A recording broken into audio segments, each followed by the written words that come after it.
Assalamualaikum warahmatullahi wabarakatuh. Perkenalkan, nama saya Yunisa Wulandari. Saya dari Prodi Teknologi Rekayasa Perangkat Lunak semester 1. Di sini saya akan menjelaskan materi tentang struktur dan fungsi CPU. Pengertian CPU. CPU atau sebutan lainnya adalah prosesor, merupakan komponen terpenting dalam sistem komputer. CPU adalah komponen pengolah data berdasarkan instruksi yang diberikan kepadanya. Komponen CPU. Yang pertama ada Arithmetic and Logical Unit atau ALU, bertugas membentuk fungsi-fungsi pengolah data komputer. ALU sering disebut mesin bahasa karena bagian ini mengerjakan instruksi bahasa mesin yang diberikan padanya. Seperti istilah ALU berdiri dari dua bagian, yaitu unit aritmatika dan unit logika boolean, yang masing-masing memiliki spesifikasi tugas sendiri. Yang kedua, control unit bertugas mengontrol CPU dan secara keseluruhan mengontrol komputer sehingga terjadi sinkronisasi kerja antara komponen dalam mengerjakan fungsinya. Termasuk dalam bertanggung jawab, unit kontrol adalah mengambil instruksi dari memori utama dan menentukan jenis instruksi tersebut. Yang ketiga ada register, adalah media penyimpanan internal CPU yang digunakan saat proses pengolahan data. Memori ini bersifat sementara, biasanya digunakan untuk menyimpan data saat diolah ataupun data untuk pengolahan selanjutnya. Yang keempat, CPU interconnection adalah sistem koneksi dan bus yang menghubungkan komponen internal CPU, yaitu unit, kontrol dan register dan juga dengan bus-bus eksternal CPU yang menghubungkan dengan sistem lain seperti memori utama, piranti, masukan atau keluaran. Fungsi CPU menjalankan program-program yang disimpan dalam memori utama dengan cara mengambil instruksi, menguji instruksi tersebut, dan mengeksekusinya satu persatu sesuai alur perintah.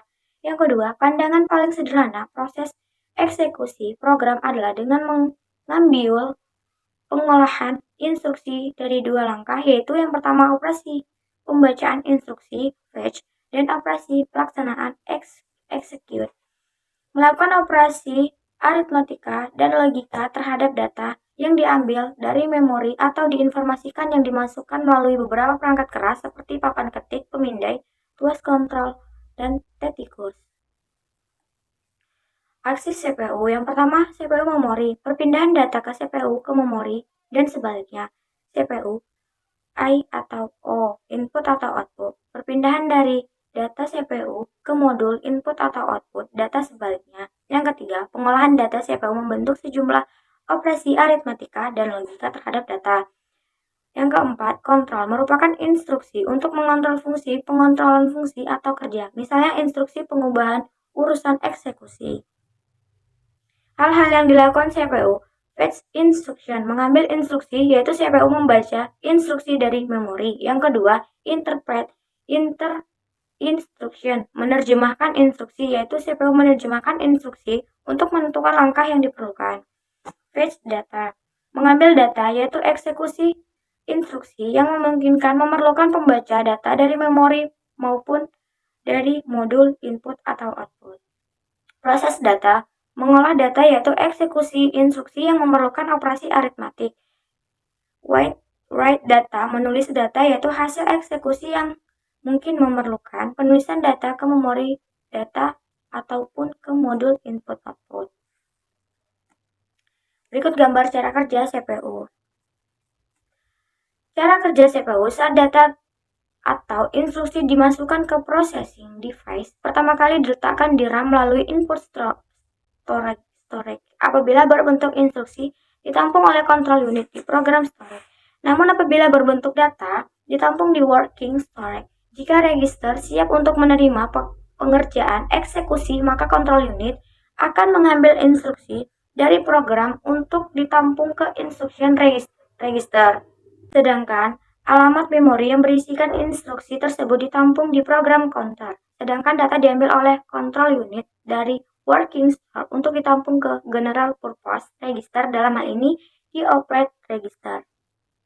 Jika berdasarkan instruksi pengerjaan yang dilakukan adalah aritmatik dan logik, maka ALU akan mengambilkan alih operasi untuk mengerjakan berdasarkan instruksi yang ditetapkan, hasilnya ditampung di akumulator. Apabila hasil pengolahan telah selesai, maka control unit akan mengambil hasil pengolahan di akumulator untuk ditampung kembali ke working store. Jika pengerjaan keseluruhan telah selesai, maka control unit akan menjemput hasil pengolah dari working store untuk ditampung ke output store. Lalu selanjutnya dari output store, hasil pengolahan akan ditampilkan ke output device. Baiklah, sekian penjelasan yang dapat saya sampaikan. Jika ada kesalahan saya mohon maaf. Saya akhiri. Assalamualaikum warahmatullahi wabarakatuh. Terima kasih.